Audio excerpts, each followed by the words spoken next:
விளாங்குடிக்கு உட்பட்ட இந்த பத்திர ஆஃபீஸ் ஆனது பார்த்திங்கன்னா தேனூர், பறவை, செல்லூர், சமயநல்லூர் பகுதிக்கு உட்பட்ட இந்த பத்திர ஆஃபீஸு ஒருங்கிணைந்த பத்திர ஆஃபீஸாக இங்கே செயல்பட்டு வருது.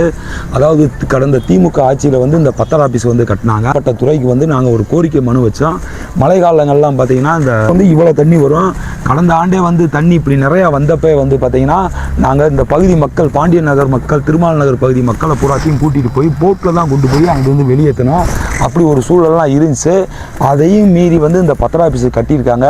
இது எதற்காண்டி நான் உங்கள்கிட்ட முன்னெச்சரிக்கையாக ஒரு பதிவு செய்கிறேன்னா, வருங்காலங்களில் வந்து மழை காலம் வந்து உருவாக இருக்கிற சூழல் இல்லை. இப்போ இங்கே உங்களை நம்பி தான் நாங்கள் இன்றைக்கெல்லாம் வந்து பத்திரத்தெல்லாம் பதிகிறோம். பத்திரம்ன்றது ரொம்ப முக்கியமானது, ஆவணம்ன்றது ரொம்ப முக்கியமான ஒரு சூழல் இருக்கப்போ வரும் மழை காலங்களில் வந்து பூராமே மழை பெஞ்சுன்னா பார்த்திங்கன்னா இந்த பத்திர ஆஃபீஸுக்குள்ளே எனக்கு தெரிஞ்சு இவ்வளோ தூரம் தண்ணி வந்து தேங்கக்கூடிய அபாயம் இருக்குது. இதை உடனடியாக வந்து பிடபிள்யூ அலுவலகத்துக்கும் மாவட்ட ஆட்சியாளர் அலுவலகத்திற்கும் மாநகராட்சி நிர்வாகத்திற்கும் இதை உங்களுக்கு முன்னெச்சரிக்கையாக வந்து இந்த வீடியோவை தெரியப்படுத்துகிறேன். உடனடியாக சரி செஞ்சு இதிலிருந்து எங்களோட பத்திரங்களை வந்து மீட்டெடுத்து ரெண்டாவது வந்து ரொம்ப பாதுகாப்பாக வைக்குமாறு உங்களை பணிவன்புடன் கேட்டுக்கிறேன்.